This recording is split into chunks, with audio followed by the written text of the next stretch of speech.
ভোর থেকেই ছোট ছোট কলসি, বালতি ও বিভিন্ন পাত্রে করে দুধ নিয়ে মাজারে আসছেন ভক্তরা। কেউ কেউ মানত পূরণের উদ্দেশ্যে ঢাক, ডোল সহ বাদ্যযন্ত্র বাজিয়ে ছোট বড় সবাই মিলে হাজির হচ্ছেন এখানে।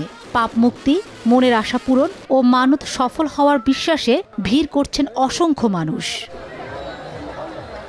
অলৌকিক ক্ষমতার অধিকারী বলে খ্যাত হজরত খাজা আহমদ কাউসার আলী। ভক্তদের দাবি, তিনি মৃত মানুষকেও জীবিত করতে পারতেন। এ কারণেই তার নাম হয়ে ওঠে জিন্দা শাহ। উনি 3 দিনের মরা মানুষও জীবিত করছে। ওনার প্রচুর অলৌকিক ক্ষমতা ছিল। উনি এমন কোনো জিনিস নাই যে সেটা ওনার দ্বারা হয় নাই। এখানে থেকে যদি কেউ দুধ চুরি করে নিয়ে যদি বাড়িতে নিয়ে জাল দিয়ে খাওয়ার চেষ্টা করে, ওই দুধ রক্ত হয়ে যায়। ওনার এই জিন্দা শাহর নাম হয়েছে কাউসার আলী শাহ, কিন্তু উনি আমাদের এই বরিশালে চরদোয়ানি ইউনিয়নে উনি একটা মরা মানুষ জীবিত করায়, ওনার নাম জিন্দা শাহ হয়েছে। গায়ের বানের দুধ সাবে খাইতো আর গায়ে দোয়াবে দিত না, তাই মানুষই করছিলাম, তাই আল্লাহ মাফ করছে, সেই দুধ দিয়ে গেলাম। মানছিলাম, মানুষেরা আশা আমার পূর্ণ করছে, সেই জন্য দিয়ে গেলাম এই জায়গাটা। ওনার নামের কিছু কাহিনী আছে। ওনার নাম হলো কাউসার শাহ। উনি যে কোনো উপাধি পেয়ে টাইটেল পাইছে জিন্দা শাহ। আমাদের এই জায়গা অনেক লোকে মানুষই করে, অনেক লোকের এর মধ্যে আকাঙ্ক্ষা থাকে যে এই জায়গায় গেলে আমি এটা আমার পূর্ণ পাবো, যার জন্য অনেক লোকের সমাগম হয়, অনেক লোক এসে তার মনের বাসনা পূর্ণ করে। দুধের মেলাকে ঘিরে বসেছে গ্রামীণ মেলাও। এখানে পাওয়া যাচ্ছে বিভিন্ন ধরনের মিষ্টি মিঠাই, শিশুদের খেলনা, গৃহস্থলীর আসবাবপত্র সহ নানান পণ্য। মেলায় ঘুরতে ও কেনাকাটা করতে পেরে খুশি আগতরা।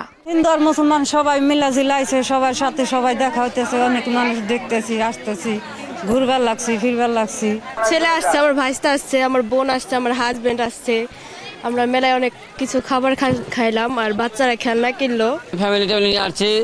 জিন্দা শাহ মাজারের মানে এটা আছে, হ্যাঁ, মানুষ ঘুরবার আইছে। এখানে মেলা আসছে আমাদের অনেক ভালো লাগতেছে। এখানে কিন্তু জিন্দা শাহ মেলা বসেছে, এসে কিন্তু ঢোল কিনলাম, অনেক কিছু খাওয়া দাওয়া করলাম। এই মেলাটা অনেক সুন্দর হয়। এখানে ঐতিহ্যবাহী মেলা, এটা আরো বহুত বছর আগে, আমার জন্মের আগে থেকে শুনি আসছি। দুধ দিলাম, কিছু কেনাকাটা করলাম। বাস্তি, তারপরে ভাবি, এরা সবাই আসছে। দুধের মেলাকে কেন্দ্র করে যেন কোনো অপ্রীতিকর ঘটনা না ঘটে, সেজন্য স্থানীয় প্রশাসন ও পুলিশ সতর্ক রয়েছে বলে জানিয়েছেন মেলা কমিটির সভাপতি। দেশ বিদেশ থেকে আমাদের দরবারের ভক্তবৃন্দ আসতেছেন। জেলা পরিষদ, জেলা থানা, হরিরামপুর থানা কর্মকর্তা আমাদের সহযোগিতা করতেছেন, টিওনো সাহেব আমাদের সহযোগিতা করতেছেন। আমরা এই দুধ মেলায় যারা আসতেছে তাদেরকে নিরাপত্তা দেওয়ার জন্য ব্যবস্থা করতেছি। আমাদের বিভিন্ন আয়োজন আছে আমাদের এই দরবারের 7 দিন ব্যাপী। মানিকগঞ্জের হরিরামপুরে শতবর্ষী এই মাজারে প্রতি বছর 8 এপ্রিল মৃত্যুবার্ষিকী উপলক্ষে বসে দুধের মেলা। ভক্তরা বিশ্বাস করেন, এখানে দুধ উৎসর্গ করলে পাপমোচন, রোগমুক্তি ও মনের আশা পূরণ হয়। এ উপলক্ষে একদিনের দুধের মেলা ও প্রায় 7 দিন ব্যাপী শতাধিক স্টল নিয়ে বসে গ্রামীণ মেলা। সময় সংবাদ, মানিকগঞ্জ।